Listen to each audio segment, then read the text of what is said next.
Hello, welcome back to another FPL video, and my word, do I need a haircut. After we waited 2 weeks for the international break to end and for finally to get some Premier League football, we only have to wait 4 days until we get another Premier League match. So what does that mean for FPL, and what does that mean for our captaincy picks? Today I'm going to be looking at some of the best options that we can captain ahead of game week 10. If you're new around here, please don't forget to hit that subscribe button. Really pushing for that 200 mark. Without further ado, let's just get straight into this. So the first option we're looking at here is Dominic CalvertLewin. He's been on fire all season, and I personally had him captained at the weekend, and oh my word, was I glad to see him bang 2 goals in. It was a little bit disappointing in the end to see Everton just kind of capitulate in the second half, but I can't complain with the 2 goals. And well, that being said, he looks like a great option again for this weekend with a very vulnerable defensive lead. Yes, they got a 0-0 against Arsenal, but it was a 0-0 against an Arsenal team that were basically 10 men for a good half an hour to 40 minutes. It was pretty much all Leeds in that second half. And I mean, they've, when teams have figured out Leeds, and I think Ancelotti could potentially figure out Leeds as well, that we've seen Crystal Palace put 4 goals past them, we've seen Leicester put 4 goals up past them, and there's no reason that Everton can't do so, and Dominic CalvertLewin can't do so also. And we also saw with the return of Richarlison how much that helped them going forward in getting goals. Dominic CalvertLewin has also returned in 8 out of 9 games this season. That level of consistency is just absolutely wonderful, and what you want for a captain, just knowing that it's a safe option to put them, and they're at least probably going to get you 5 or 6 points kind of guaranteed, and potentially get the 13 points like he did at the weekend against Fulham. Then we move on to the second option here, and that is Mohamed Salah. Now Salah, obviously, he's a little bit up in the air over whether he will play. He tested positive for coronavirus and so missed out on the game last weekend against Leicester. Liverpool did incredibly well without him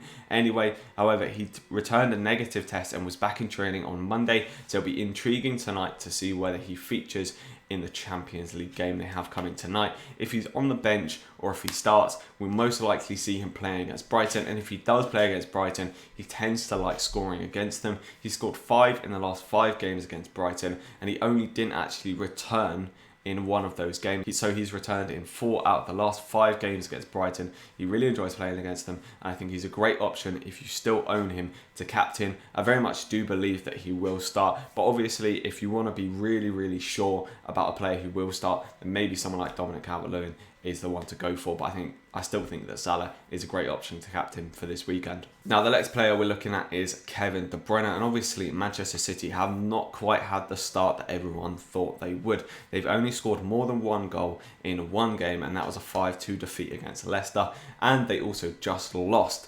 2-0 against Spurs. De Bruyne, however, is being rested this week, so he's not travelled with the squad to the Champions League fixture. That means he'll be fresh to face a Burnley side who haven't looked particularly good this season. Yes, they beat Crystal Palace 1-0 on Monday. However, Crystal Palace were missing their kind of main man in Wilfried Zaha, where a lot of those goals kind of come from. And they also did give Crystal Palace a lot of opportunities, which they really should have scored from. If it wasn't from a poor pass or an absolutely incredible save from Nick Pope, then they probably wouldn't have kept a clean sheet. And that being said, against a Manchester City side who will be hungry, and with Manchester City really looking to find some form at home at the Etihad, Kevin De Bruyne after a rest can be that man to really salvage a bit of hope for Manchester City fans. And I think Kevin De Bruyne could easily put quite a few past Burnley this weekend, and I think is a good captaincy option. Then we move on to a little bit of a differential. I'm just kind of throwing this in here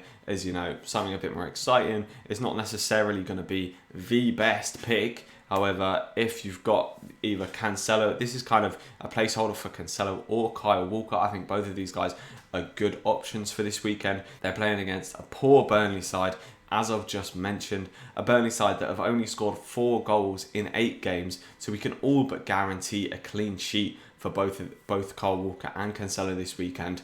Cancello, there is a little bit of a risk with rotation, with Mendy coming back, with Zinchenko coming back. However, I just feel with the way that Pep's going and the way that Mendy also doesn't want to really be at Manchester City, I can't really see him changing that back 4 that he's trying to develop.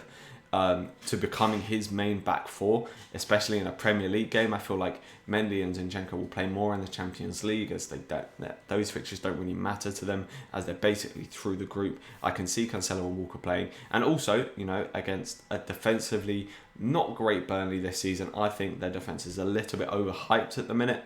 I think both of these guys, Cancello and Walker, can get some attacking returns, and also Cancello is a massive bonus point magnet. Even if they score 1 goal City, he still tends to be at the top of the bonus points. So I think captaining him is a reasonably safe option, considering you're all but guaranteed a clean sheet and some potential attacking returns as well. Then we move on to the final captaincy option for this week, potentially the best captaincy option, as this guy just does not stop returning. I mean, the amount of penalties they've been given, but it doesn't matter in terms of FPL, whether it's a penalty or whether it's a goal from 30 yards out. It does not matter. All that matters is he's getting the points on the board consistently. Man United keep on getting penalties and he keeps on scoring them.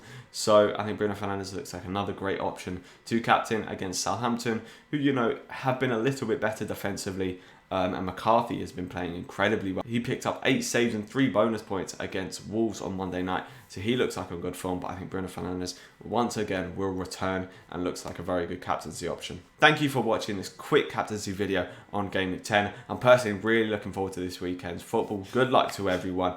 If you're new around here, please don't forget to hit that subscribe button, hit the like button if you enjoyed. Without further ado, I'll see you in a bit.